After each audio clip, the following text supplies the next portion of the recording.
doing it? How do they deliver week after week after week after week? Oh, I know. It's because it's shot in an episodic format and we don't have to worry about dreaded serialization giving us constant weak points to every season. Hello, everybody. Welcome back to another one of my Star Trek reviews. You can see I'm pre-gaming today's review because this episode was just weirdly so surprisingly amazingly good. Today's episode is what happens when you introduce grim darkness to Trek and you just do it in a way that, I just didn't even know that I needed in Star Trek, but now that I've got it, I love that it is here. We're officially past the mid-season point of Strange New Worlds. A little bit saddening. I know I almost want it to be just 5 more episodes till the mid-season point, and I want there to be 30 episodes in a damn season. But unfortunately, the new standard for Star Trek, it seems, is that we're only going to be getting 10 episodes, unless, of course, you're counting, like, the new kids show. I think it's fairly safe to say the show is absolutely awesome. The only thing it hasn't delivered for sure is a solid season finale, which is something that New Trek has historically struggled to do. Last week's episode impressed me and even stubborn fans alike, as I made the bold claim that it was probably my favorite Star Trek episode to come out within the last 20 years. The only thing I can think of that I liked as much as last week's episode was Discovery's magic to make the sanest man go mad. The Harry Mudd episode with the cool Gen Z themed party, I felt like that episode was the perfect combination of like Gen Z themes and Star Trek. And also, it just had Rainn Wilson as Harry Mudd in it. Beautiful episode. As soon as I saw Captain Pike in that updated captain's personal garb and how authentic and cool the Rongosians were, that went out the window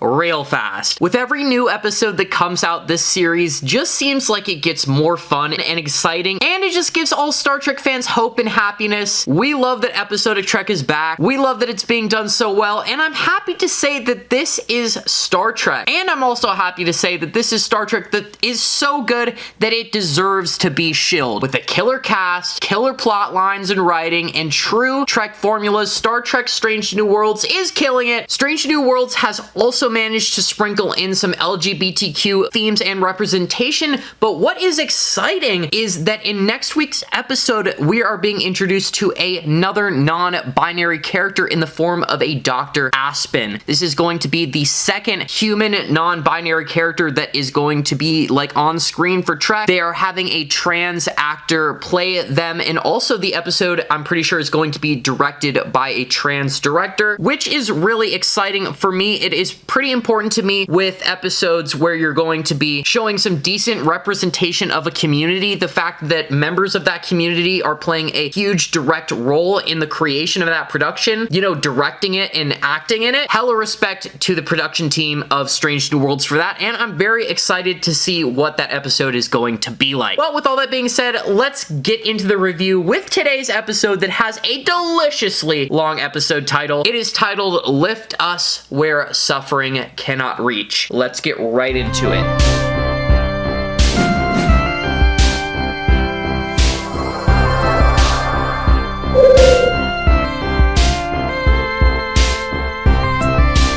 Pike and the Enterprise crew are visiting this episode in the Magellan system to do some pretty routine stuff. The last time Pike was here was like 10 years ago, and he was on a rescue mission, rescuing, like, we can barely call her his girlfriend or something, just merely like an acquaintance who he used to have a crush on and probably definitely smashed. They're not directly orbiting around Majalis. They are over by this colony planet referred to as Prospect 7. When things start to go down pretty fast, they witness the ship being bodied and attacked by this other ship. So they go over and they intervene. Pike then gets on the con, does this really cool stand down message to one of the attacking ships. Basically says that because of Starfleet regulations and his own conscience, that he is being forced to step in and intervene. And I just thought that that was really good dialogue. Captain Pike always has great dialogue, which is one of the things that makes this series so fire. Through this altercation, the attacking ship gets bodied by the Enterprise, and then the shuttle passengers are beamed over onto the transporter pad. One of the passengers is instantly recognized by Captain Pike as his old crush, his old girlfriend. Her name is Uhara. They are introduced to this character who is a child known as the first servant, who is referred to as a holy figure chosen at lottery to embody everything and everyone on Majalis. Somebody who's put on a pedestal, this holy savior of theirs. He holds great importance,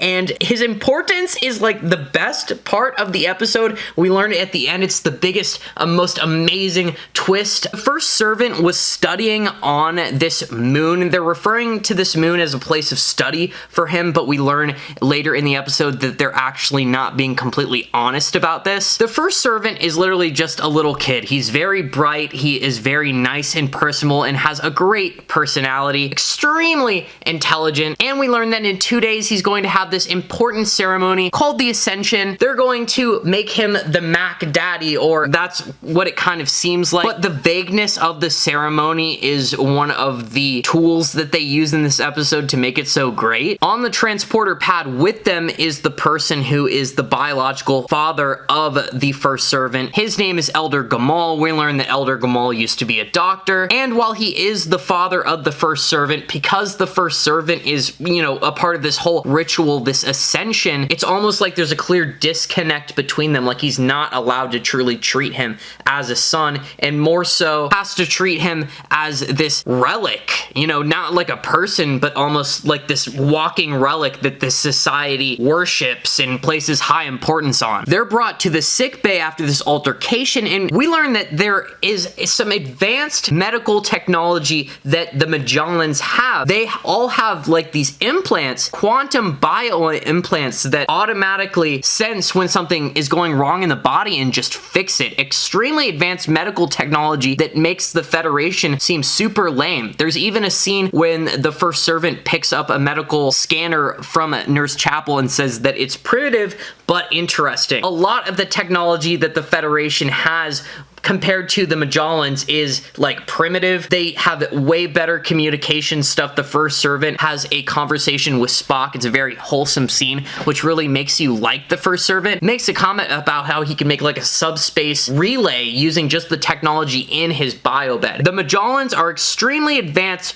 Their society, you could see in this episode, is almost utopian. Captain Pike beams down to the planet, and it looks like the ether from Minecraft. If you guys ever played Minecraft back in the day, one of the very first popular mods was the ether mod, and it was kind of like the nether, except it was the opposite. It was this floating heavenly world where there was like giant whales just floating through the sky and a whole bunch of creatures and really cool architecture, and that's exactly what Majalis reminded me of. As soon as we're getting to the middle point of this episode, as soon as I realized the vagueness surrounding the attackers, the people that are coming after the first minister, for one thing, just Uhara was just shiesty the entire episode. I do not know why, but by the midpoint, I was like, I do not trust this woman. They're clearly not being totally forthcoming about what's going on here or about why this kid is so important, and I'm just thinking that there's no way that the people who are coming for this kid are actually the true enemies. In typical Star Trek fashion, I was sensing a twist episode,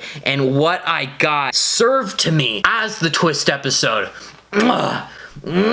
One of the things that's also kind of brought up a lot in this episode is that Uhura is being trained by Lon in the ways of being a security officer, and honestly, Lon, while bestowing her knowledge upon to Uhura, is very annoying and very hard and presses her a lot, and she's almost notorious for doing this. I think even Samuel Kirk comes up, and there's just like, you know, a 10-second scene where he comes up and talks to Uhura and makes a comment about Lon. Every time that Samuel Kirk comes onto the screen, I just laugh because it's Mustache Kirk. Uhura gets pretty annoyed with this, but honestly, she should be used to hard asses in Starfleet. They're everywhere. In every Star Trek series, there's some hard ass who's either just like has a better rank than you, who could just tell you what to do and thinks they know everything. The only people who really know what they're doing at any given moment are the captain and the senior officers. They send an away team to the ship that attacked Uhura in the First Minister, there, and they find a coin on that ship, and we learn that it is an oath coin, a medal of honor that is given basically the secret service of Uhara, the people who directly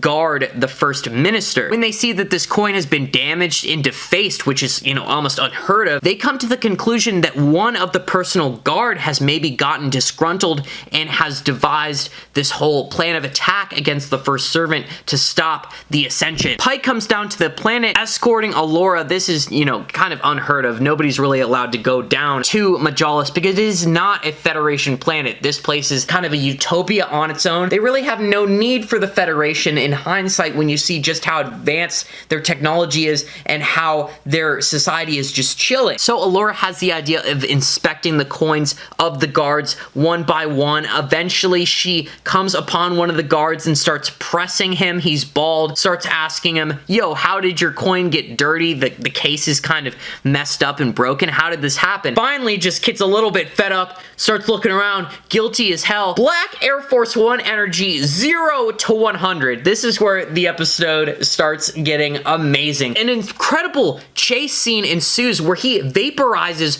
one of the guards to escape, leads like 3 of them to come chase him. Of course, the other guards are super incompetent, but 250-pound linebacker, here comes Captain Pike. Woo, woo, bah, bah, bah. Tackles the guard, puts his phaser up and be like, yo man, this thing is not set to stun. I am about to fry your ass. A little bit of talking ensues, and this bozo manages to get a hold of Uhara, but because she knows jujitsu or something, she then hits him, manages to flip him around and then stab him and kill him. So Uhara doesn't really need any help from Captain Pike, just murders that man herself. And this is definitely the point in the episode where I'm like, she's guilty. She's guilty, you know what I mean? Captain Pike has smashed this woman, been going through this whole investigation with him, and this has got to be one of those episodes where the most innocent party is definitely the most guilty party. Uhara and Captain Pike finally get to smash somewhere between, like, the later half of this episode. Pike just arbitrarily reveals his future to this woman, which is, like, the only criticism I have of this episode. I honestly refuse to believe that Pike's previous relationship with this woman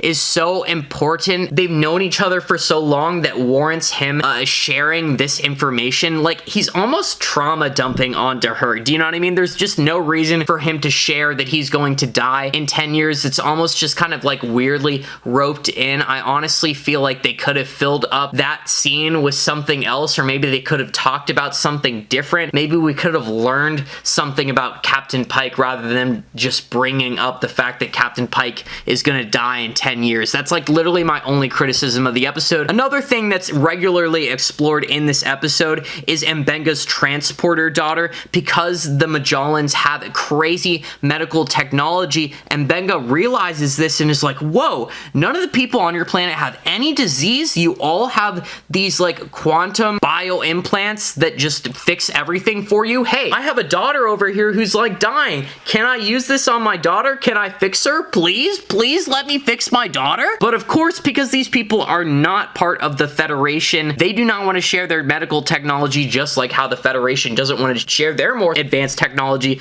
with less advanced species. And Elder Gamal even makes comment about this, so Mbenga kind of just has to sit there, chill, and like deal with that. I can tell he's super salty that he's not able to help his daughter. Later in the episode, Mbenga actually walks in on Rukia, his daughter, playing with the first servant, and this is just a crazy, nice, wholesome scene that pumps you full of warm feelings. Like, the first servant is using his genius to create some non-reactive, colorful circles on the ground for Rukia to just jump through and have fun. Makes me feel less annoyed about the potential canon mistakes with Mbenga's transporter daughter. And another thing, it just kind of makes the end of the episode even that much more sad. Because Lon is overworking Uhara the whole episode, she has her translate a bunch of stuff from Prospect 7, and then we learn that Prospect 7 is not an alien colony, but it is actually of Magellan origin. Like, there are Magellans living on Prospect 7, and we learned that that is definitely information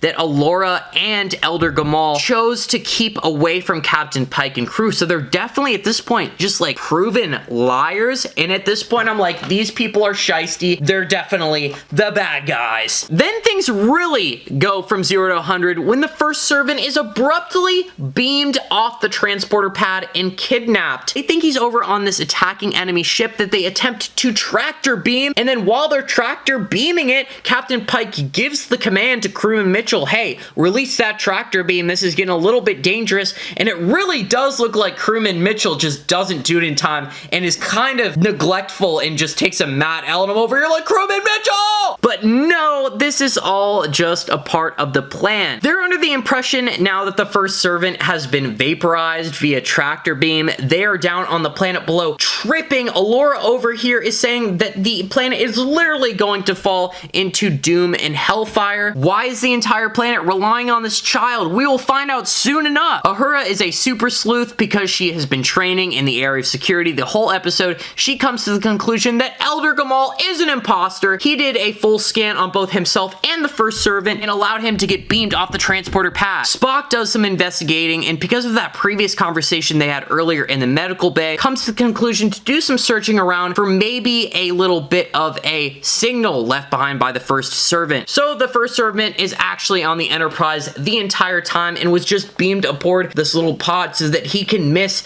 the Ascension ceremony. Once they find him, Captain Pike takes him down to the planet below and actually attends the ceremony with Allura. The best part of the episode, when everything comes circle, when all of my curiosities are answered. Why is Allura in this whole planet seem super shady? Why is their whole like utopian society just a little bit too good to be true? And why is this little kid so important? Why does it seem like hell is going to break loose if this Ascension ceremony doesn't happen? Pike's over here just like going through it like, yes, Ascension time. Yeah, by the way, what's the Ascension again? And then Allura, all of her rhetoric and dialogue is just starts to get really creepy all of a sudden. Like they know what they're doing is just totally bad. That's when the little kid's just like, okay, Captain Pike, now let's go down to like the ritual chamber. And they go down there and oh my god, you learn that this is a nightmare planet and that this entire society relies on the neural pathways of a single child. The little like bright happy first servant goes up there and then they wheel over on this just like old ass stretcher,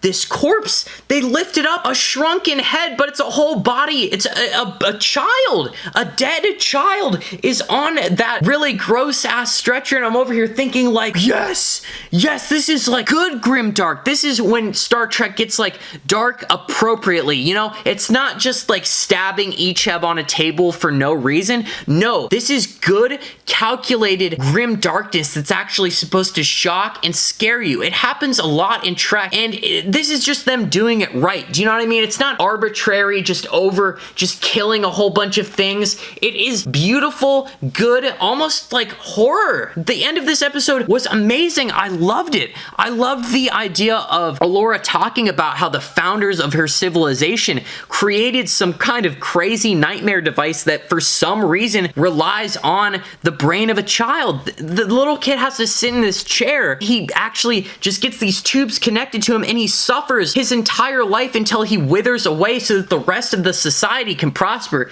It's just this dark, twisted science fiction hypothetical that is amazing. And what's just really cool about this is the ending scene where Pike has to wake up after, you know, trying to save this kid from the chair. He finally gets knocked out by one of the guards, and Allura is over there just standing above him as he comes back to consciousness, and they have to sit down there and have this really deep conversation, and Pike is like, your entire civilization is riding on the back of it, just killing a child. It just hits so hard. You can just tell that this man is disgusted with this lady and her entire society, and she's obviously sitting there trying to justify like calculated, unethical suffering of the child. This happens a lot with aliens in Star Trek trying to justify their really societies, like in that one episode in the TOS where they just had people walk into incinerators and they played wars with computers, and they actually didn't fight them with missiles and bombs. They're like, this is a much cleaner way of doing war. Our society is able to participate in war and prosper and all this stuff. It reminded me so much of that, and that's why the end of this episode was just so good.